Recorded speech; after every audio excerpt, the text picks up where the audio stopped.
听说您老人家要来，我们全家都高兴的什么似的。老太太昨天都吃了半碗饭呢。哎，那是真想我了。哎呦，我跟你说呀，要不是红儿的母亲那病啊拖了1个多月才好，我早就来了。老太太等咱大半天了，咱们快进去吧。快去看看她。再尝尝这盏茶。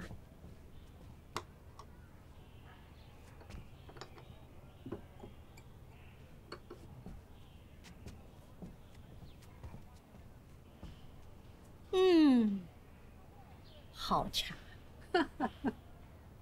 哎呀，你说，这折腾了大半日了，怎么没见你家小孙女啊？她不在家呀？病了。啊？什么病啊？哎呦，你怎么不早告诉我呀？我好给她瞧瞧去啊。不是什么大毛病，头疼脑热罢了。你家红哥就应付得来。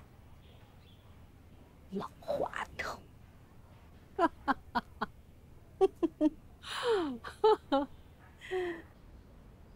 姑娘，老太太房里的姐姐来传话，说是贺家哥在寿安堂等你呢，不肯走。不是让你通传了吗？说我病了，睡着呢。我说了，他走了，可没过多久他又回来了，说是吩咐厨房去做鱼汤，给姑娘品尝一下。他可真有意思，这都什么光景了？浴室早就该收摊了，哪来的鱼做汤？他说是幼阳带来的鱼，是姑娘你最喜欢的。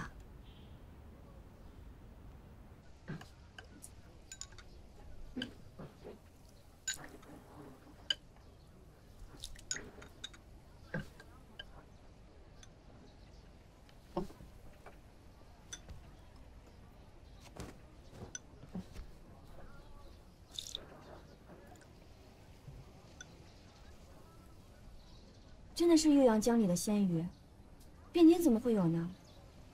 我在幼阳时就见你爱喝鱼汤，得知要陪祖母来上京看你，我就去幼阳钓了几尾，然后把它装在大水缸里，带上马车，每天加点清水。到这儿的时候还有2尾活着。听说你又生病了，我就赶紧煮了鱼汤，端过来给你暖暖胃。何必这么费心呢？人吃五谷杂粮，怎会不生病呢？一时的风寒冷热，不必放在心上。你是忧思过度，伤了心神，要好好休养。等你好了，四处花开，你就可以出门拜神礼佛，踏青赏景，视野开阔，自然就心旷神怡了。鱼汤要趁热喝，我可是好不容易钓上来的，晚上江边可冷了，你要不把它喝光，可对不起我害的风寒啊。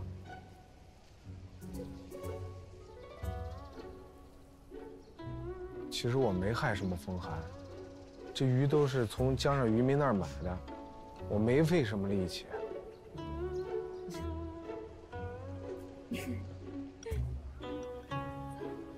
这样就对了吧？笑一笑，清心排毒，长命百岁。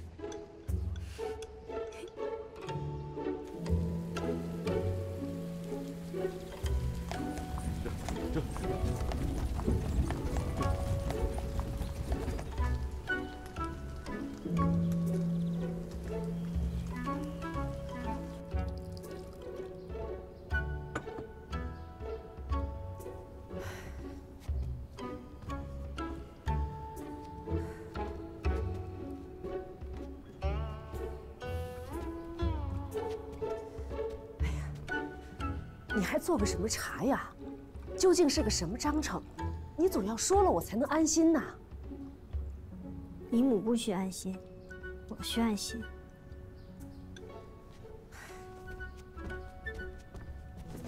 你要安心，你要安心。那你大可回你家里做茶去，你到我这里做茶给谁喝啊？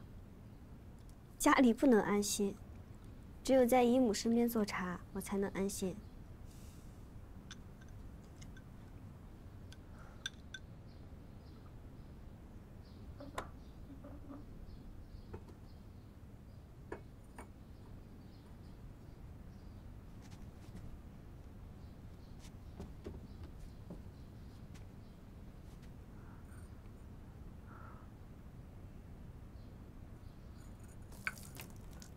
一盏洒地救我小娘。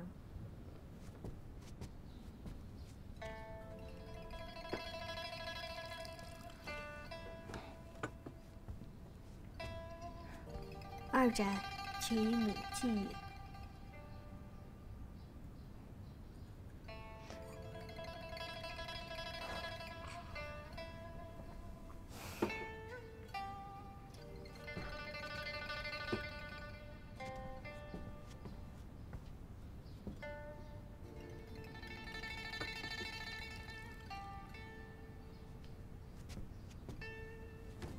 三盏我祭一下。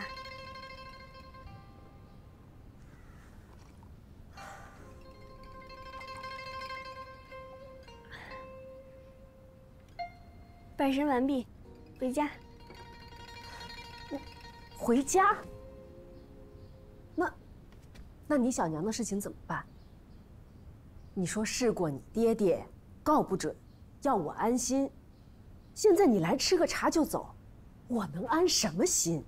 难不成你来这一趟就是为了做个茶吃，然后回家？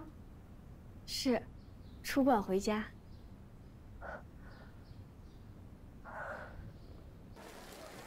大娘子何必下车步行呢？让车把式将车赶进山门多好，少走不少路程。你懂什么？自己用脚一步一步走上去啊，才显得诚心。哟，盛家六姑娘啊！何君娘子万福。好好，真是有缘呐！总是能碰着你，像是神仙真人庇护，可喜可喜呀！大娘子近日身体可好？好好，你看这天气也暖和了，金明池边的呀，草也绿了，花也开了。你又打了一手的好球，到时候可要来为我助阵啊！明兰近日身体不适，只怕打不了马球，别误了大娘子您的战绩，就不去了。怎么了？不爽来了？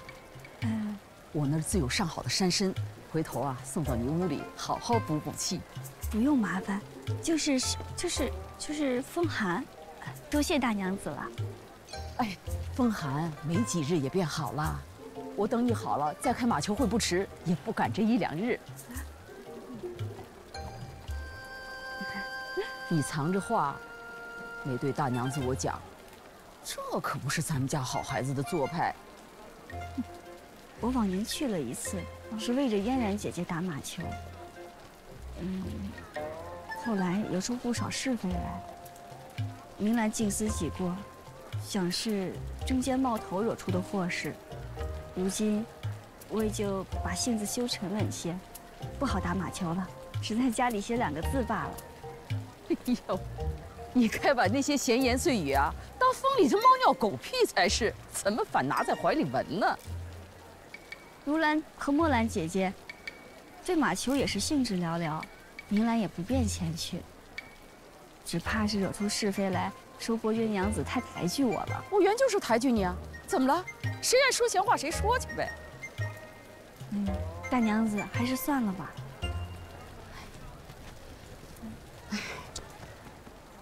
我明白，你孤身一人在院子里头不好受，也罢也罢。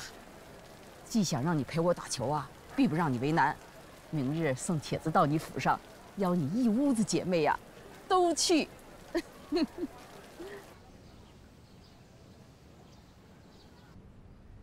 这伯爵娘子别是看上咱们家的女儿了，怎么次次有点什么事情都要来下帖子？打个马球都写得这么正，倒是像那么回事儿。最近，伯爵娘子频频登门，以前可没见她来的这么勤快。我说呢，前些日子还特地跑到咱们家来，看似说闲话，实则是将齐家与英王结亲之事透露给我。闹了半天，是在这儿点我呢，叫我别打齐家的主意了，跟他家结亲才是上上之选。帖子上说，请3位姑娘一同前去，只是不知他看上的是哪位姑娘。那还用说，自然是我的如兰。我说句话，大娘子莫生气。我瞧平日里，伯爵娘子倒是对六姑娘更亲近些。亲近归亲近，那明丫头不过是马球打的还过得去，对了她的脾气。这要是谈婚论嫁呀，就是另一层意思。就好比你养了条猫儿狗儿的，十分讨你喜欢，难道你还能将这猫儿狗儿的嫁给你自己儿子不成？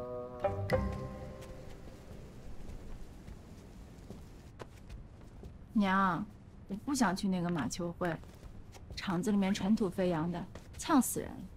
哪次去回来不是一身一脸的土？我才不要去呢！傻孩子，阿娘我怎么跟你说的？梁六郎对你有意，那这可是天子的好机会。可是大娘子还在呢，她怎么会允许我跟梁六郎亲近啊？只要你胆子大些，做得隐蔽些。上次你去顾家，你跟梁公子不也吟诗作赋了吗？梁家小哥啊，看我如天上的神仙。只不过那个吴大娘子，你光想着这些，怎么能有出头的日子呢？你为娘我当年呀，就是自己主意拿得准，看准了你父亲心软好摆布，这才争下了如今的家当。你生下来就是官宦人家的女儿，就应该踩着盛家的门楼往高处走。伯爵娘子不要淑女，难道那伯爵公子就不要淑女了？阿娘说的有理，我去。开窍啦，剩下的事情就不用为娘细细的跟你说了吧。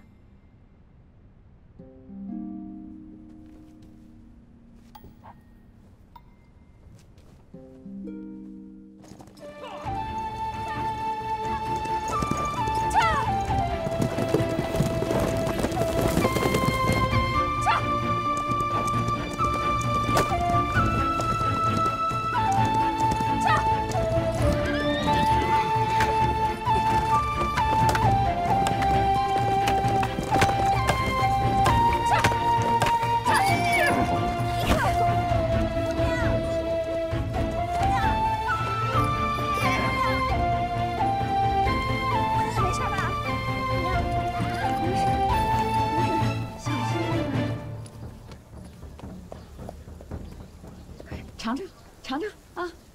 哟，快过来歇会儿。这怎么弄的？这一身的土啊！啊，摔了一跤。哎呦，看来今天不适宜出行。没事儿，人有失手，马有失蹄，常有的事儿，别灰心。来来来，今天呀，有岭南来的水果，甜的粘掉牙，快尝尝。云兰淄博才浅，哪担得起大娘子这样的厚待？哎，谁马球打得你这样好呀？我便厚待谁。过桥呀，也就你这独一份儿了。马球打得好呢，就是占便宜。如今我们能吃到这样好的樱桃，是托了六妹妹的福。不，都是因为吴姐姐，大娘子才应允咱们出门，是托吴姐姐的福才是。就是你懂事啊，不像有些人。六姑娘，你马球打得好，眼光也好，你帮我看看，这场球我们家那傻六郎能不能赢啊？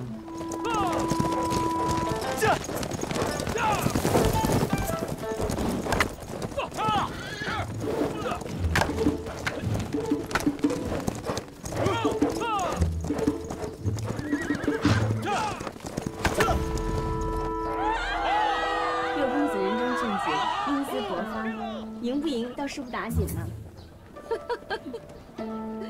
哎呀，我就知道他这场球是输定了。不过这话从你这小嘴里说出来呀，咋就让人心里那么甜呢？大娘子说的是，我们家六妹妹一辈子小心翼翼，不像有些人自己几斤几两重不知道，还就想着攀高枝儿。她呀，就是不知道一个道理，这骨骼轻健的人，就算是爬上去了，来阵风也得把他给吹下来，摔个满脸泥。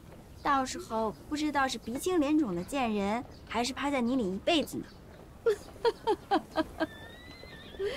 这丫头。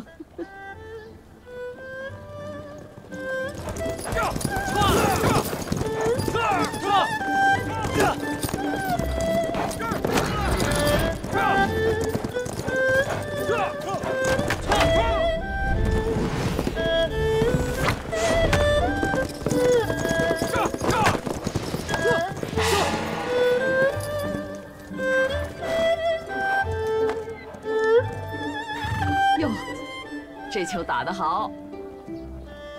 吴妹妹说的是啊，然得这世上总有些可笑之人，笨拙粗陋，一无是处。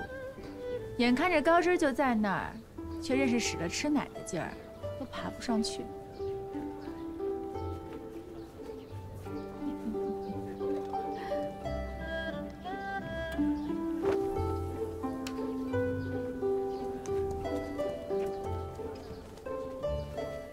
后来要去更衣了，去取便来。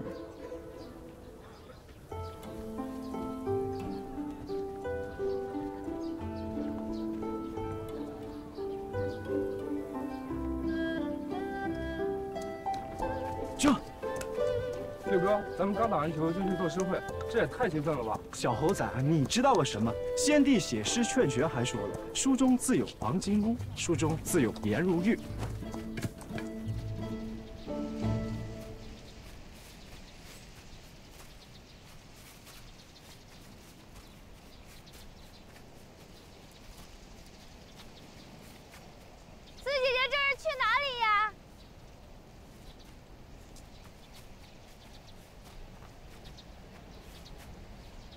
我不是给咱们备了更衣的帐篷吗？我去更衣啊。更衣的帐篷不在这儿呀，姐姐之前不是用过了吗？怎么，心下迷路啦？干你什么事？本来不干我的事，但是当日孔嬷嬷教导我们，家里姐妹一体，姐姐若是犯错了，我这做妹妹的也要平白无故的受牵连，所以特来提醒姐姐，前头是一群哥爷们儿在作诗，姐姐不如回头悬崖止步。你吓唬我呢？你不让我去，我偏要去。姑娘，这都被六姑娘见着了，要是再不回头，只怕她要去主君面前告状。我还怕她不成？再说了，我本是不想去的，可他非要挤兑我，我偏要进去。这个说法，就算到了爹爹那儿也够了。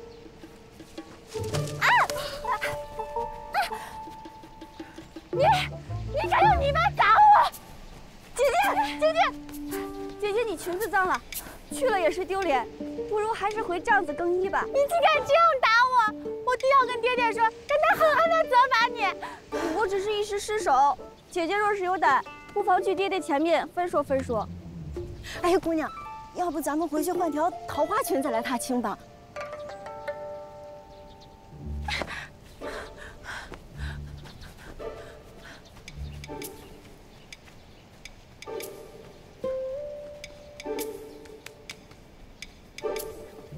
没人注意咱们。好小子，干得好！回去给你做鱼汤喝，2碗，10碗也行。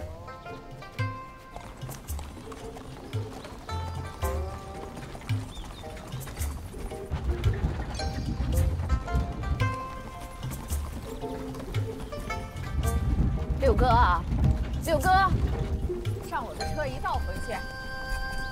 母亲，我还是骑马吧，车里憋得慌。上车。母亲，有什么事儿回家说岂不是更好？回家，一回到家你就钻进屋里，跟春科那个小贱人卿卿我我，还有心思听我说话？赶紧的，上车。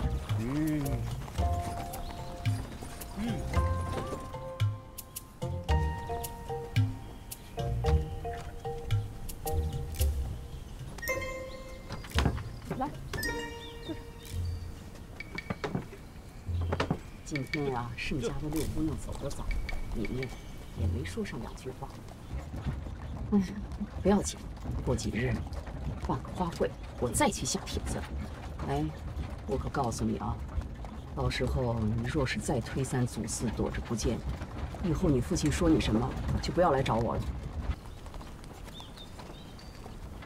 不知道盛家那个庶女有什么直命无牵挂魂，木头一人，除了打个马球，什么也不会。庶女？你那个春科还是你庶长兄的妻房家的庶女，我不曾见你嫌弃啊。哎呦，疼得心肝肉一般，啊！如今反倒挑盛家这样官宦人家的淑女，真是。母亲，上次打马球，我瞧齐国公府家的小公爷对他颇有眷恋，你可得打听，是不是齐家已经定了他做妾室？别没得白相看一场，空费了心思。都是些捕风捉影的事儿。盛家是清流的书香门第，怎肯让孩子去高门大院做妾室啊？那岂不让他们这些读书人笑掉大牙？我看呐，就是因为明兰这孩子太好，惹得那欺负没脸的人妒忌，才生出这些闲言碎语。那万一是真的呢？要是真的，那齐家的小公爷呀，可比你有眼光。母亲，说出去终归不好听。咱们梁家还要脸面。你若真是要脸，就把那小狐妹子给轰出去，我指定不逼你娶盛家的姑娘。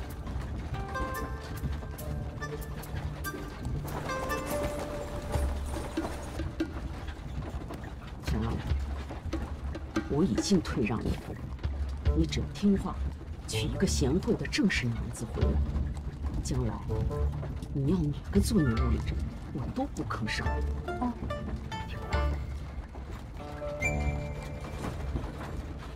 母亲，若真要娶盛家的姑娘，我倒觉得4姑娘比6姑娘好些。住嘴！你想都不要想，那又是一个轻浮狐媚的货色。只要能讨人欢心，什么事儿都敢应承。你若娶了这样的人，将来科举仕途就绝了指望了。我告诉你，你胆敢再跟他眉来眼去，坏了你盛家的这门亲事，我就将你屋里人统统撵干净，你信不信吧？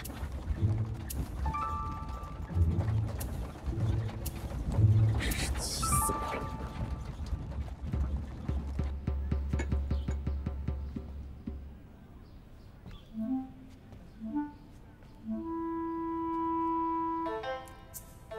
这些料子都太粗笨了，唯独这块蝉翼纱还过得去。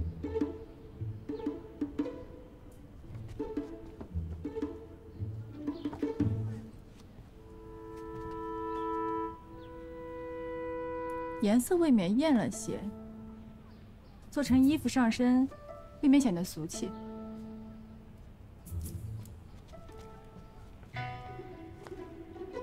这是时下汴京城最时兴的料子，每次一上货，不到半日就抢光了。时兴有什么好？大家都穿这料子，倒显不出我超逸出尘了。你再回去啊，挑一些颜色雅致的好料子来，不拘什么价格，我们买得起。是。你就是这么沉不住气，一件衣裳有什么了不起？弄脏了一件，再做个10件8件都行，用得上说嘴吗？倒是这6丫头，这心机啊，可真是。阿娘，你怎么总是长他人之气灭自己威风呀？来日方长着呢，10次8次的雅集，要想见6郎，我有的是机会。保管他都听我。可我瞧着，得提防着点这6丫头，别回是她知道什么了吧？6丫头蠢蠢笨笨的，妄想攀高枝，谁知道那个平宁郡主把她玩得团团转，闹了不少笑话，哪能跟我比呀？小娘，你要再这么说我，这个6郎你就自己去相会吧。你这才出去几天呀？啊，翅膀就硬了？小娘，什么事儿？我刚从魏瑞轩路过，正听里面摔盆砸碗发脾气呢。我趴墙根一听，原来是大娘子正在骂，说伯爵府吴大娘子送来拜帖，只要6姑娘去。什么？你可听得仔细？我听得一清二楚，姑娘。那帖子上说品香插花的雅集，请咱们姑娘都去。大娘子怕5姑娘漏气，说5姑娘身体有风寒。人家说6姑娘去就行。什么？哎，姑娘，凭什么不让我去？她不会插花，我会啊，我又没有得风寒。哎，我想去。怪不得每次上门的时候，他都拉着明兰那丫头说个没完。原来贼心思都一直在他身上，却拉着我的如兰当幌子，这日后要传出去，我不知有多丢人现眼。这吴大娘子打的什么算盘？难不成那梁公子身上有什么缺陷？那梁六郎我没见过啊，生得相貌堂堂，一表人才，又是伯爵公子，日后虽不袭爵，却有万贯家财分，还有阴官。这么好的姻缘，竟然便宜了那贱丫头，叫我如何不恨？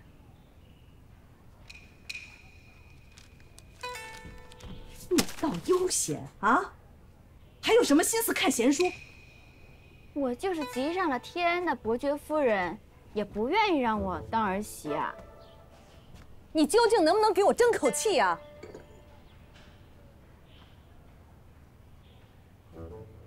嫁到伯爵府就是争气了。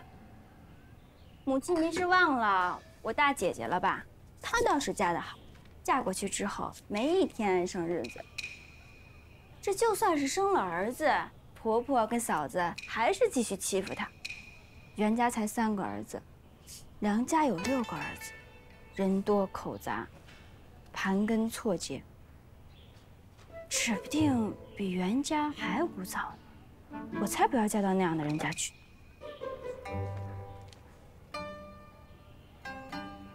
你既不想要这姻缘，也就罢了，只是便宜了明兰那个丫头。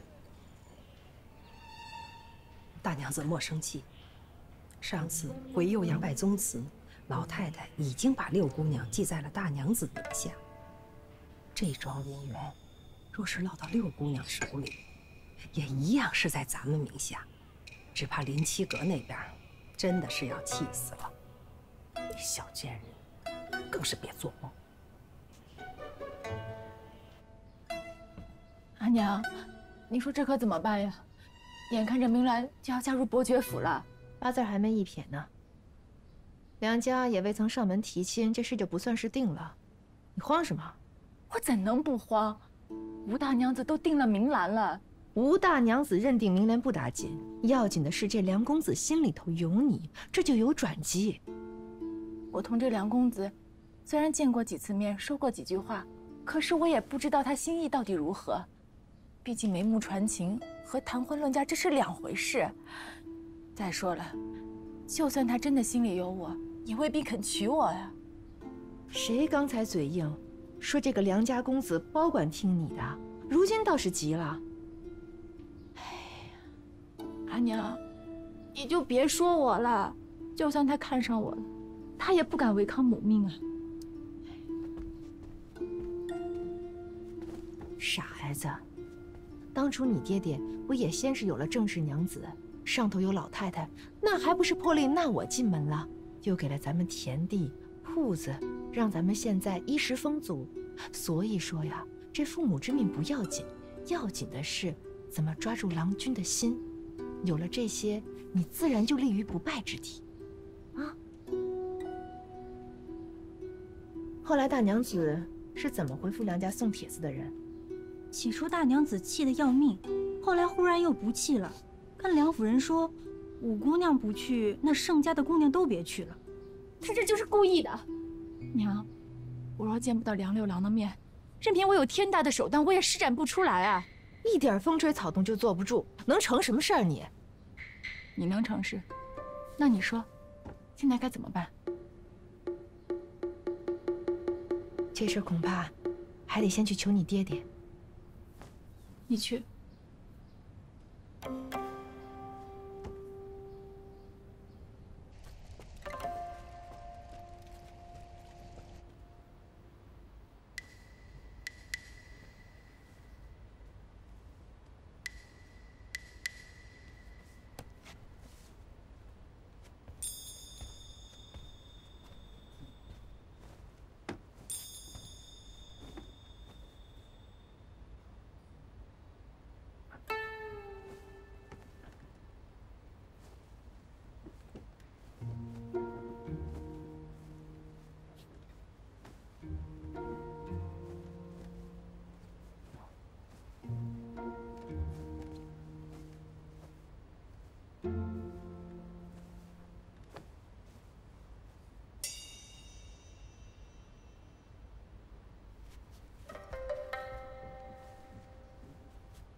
起来起来，我有事儿同你说。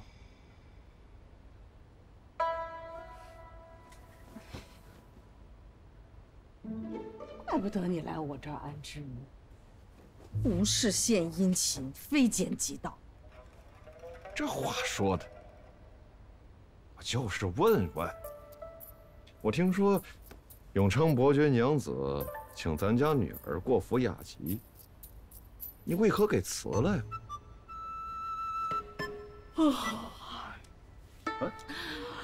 如兰染了风寒，身体不适，去不得。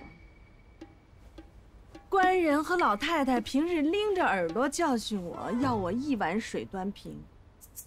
那若不能3个姐妹同去，那就都不要去好了，这样才显得公平。我知道你心里头为如兰盘算着定婆家，可是墨兰、明兰他们的婚事也都在那儿悬着呢。这林氏，她一个妾室，她无法四处应酬，那自然都得靠着大娘子你啊。明兰有老太太替她盘算，轮不上我插嘴。那墨兰天资又好，人品又佳，还愁没婆家。方才还说一碗水端平呢，非三阻四的，还说不偏心。那好，我去。不过人家伯爵娘子有话，只叫明兰去。那墨兰呢？那吴大娘子连我如兰都看不上，偏偏盯着明兰，我还叫墨兰去，我这不是有意跟人起争执吗？谁叫她运气那么差，不入伯爵娘子的眼？官人，你可别再说我偏心了。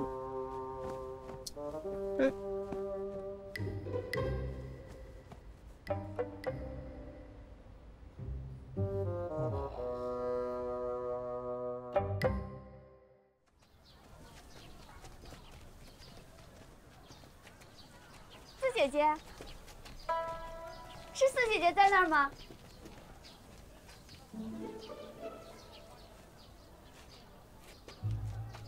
我本来是要去跟祖母请安的，正好路过这儿。啊，我还以为四姐姐是得了我要出门的消息，特意来送我的呢。品香插花，吟诗作赋，我哪样都不如四姐姐。只不过姐姐你不喜欢伯爵大娘子的雅集，不然你去了还能为咱们盛家争个光彩回来呢。我原本以为你也是个老实本分的东西，没想到也是一个两面三刀、说一套做一套的东西，给了一点好脸就往上贴。哎，你打扮这花枝招展的，是要勾搭谁呢？姐姐，你说话真是难听呢。我是去做雅集，若是有哪位郎君能够赏识个一星半点的，那也是知音而已，怎么谈得上勾搭不勾搭呢？你明知六公子在，你还打扮得花枝招展。六公子？哪个六公子啊？姐姐说的是哪家六公子啊？张家的、王家的、谢家的、李家的？姐姐，你说的是哪个六公子啊？姑娘，时辰不早了，我们先走吧。晚了半步，大娘子可要瞪眼骂人的。四姐姐您慢走，妹妹先告辞了。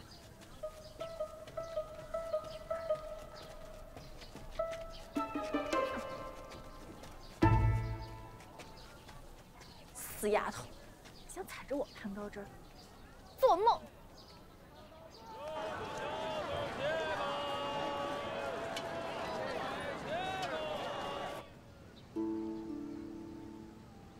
那天黑了也不见回来，平日一见他出去也不会这样，定是明兰这个贼妇伤赶着去巴结吴大娘子去了，奉承梁六郎不肯走呢，说不定还说了我不少坏话，偏要我又出不去这屋子里的门，浑身的手段也施展不开，我怎么坐得住嘛？快收拾！你也不用脑子想想，有大娘子在那儿，她能眼看着明兰攀上伯爵府这棵大树啊？大娘子不会帮她，更不会帮我。想来想去，这件事都是我吃亏，事在人为。你现在自怨自艾、撒泼打滚的就有用了。坐下，你看看你现在成什么样子了，一点闺秀的做派都没有，眼看着就要去寿安堂给老太太请安了，你这样不是白白让人看笑话？小娘，大娘子和六姑娘回来了，正叫四姑娘呢，去寿安堂给老太太请安。你看看，这分明就是让我过去当着全家的面打我的脸呢！你就说我病了，我不去。傻丫头，你必须要去。你要是不去，那才是把脸伸出去让人家打呢。你不但要去，还要大大方方的。不管这个大娘子和明兰怎么夸伯爵府富贵，你都要装作不在意。他们要看你发狂发怒，你偏要风轻云淡，这才是上策。我风轻云淡又怎么样？不还是眼看着明兰被嫁到梁府去吗？不管这个事情有多坏，都要把样子做足。一旦外头的面皮塌了，那人人就都知道你塌了啊！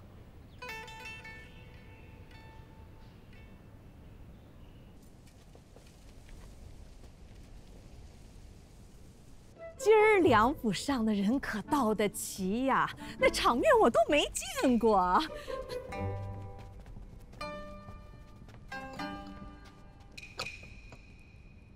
英国公、越国公，凡是有年轻女孩的富贵人家都来了，数都数不清，有些我还不认得呢，跟过年似的热闹。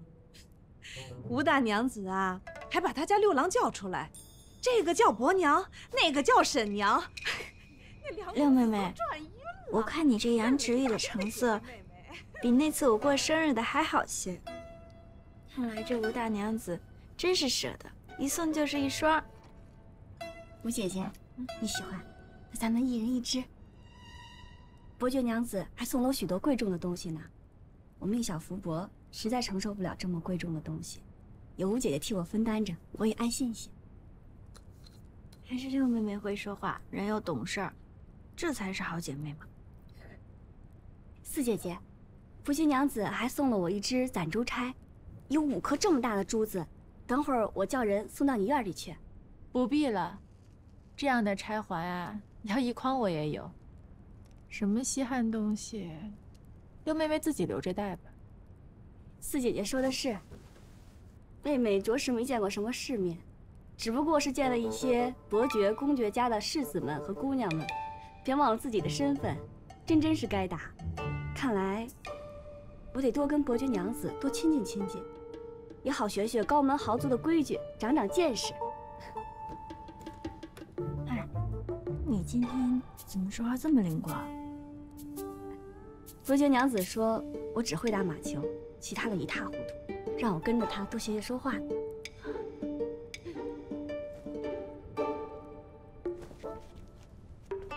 祖母恕罪，墨儿身体不适，先回房了。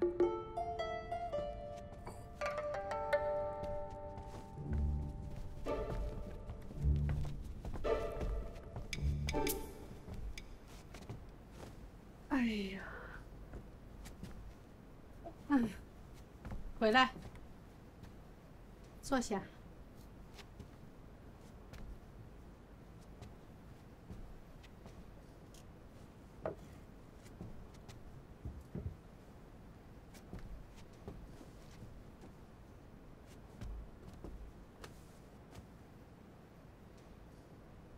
你本不想嫁入伯爵府，又何必闹这么一出呢？只是为了气墨兰和林小娘。本就是吴大娘子盛情难却的事儿，又不是我本意想去的。他们1个2个都来为难我，既然他都打到我脸上来了，我也不能白白挨打。这可不是你以往的做派。墨兰私下里欺负你了？没有，都是我们小孩子的事儿，祖母不用理会，您就好好端坐着，让我伺候您一辈子就行。胡说，不许说这些话。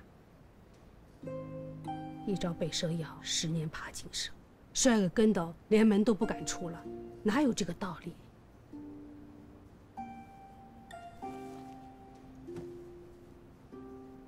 洪文是个贴心的孩子，今天又送了你爱吃的果子，说是他亲手做的药膳，对身子有益。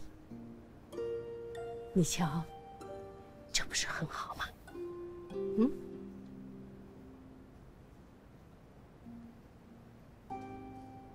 祖母不逼你，啊，你自己好好想想。自己想通了，比什么都强。嗯。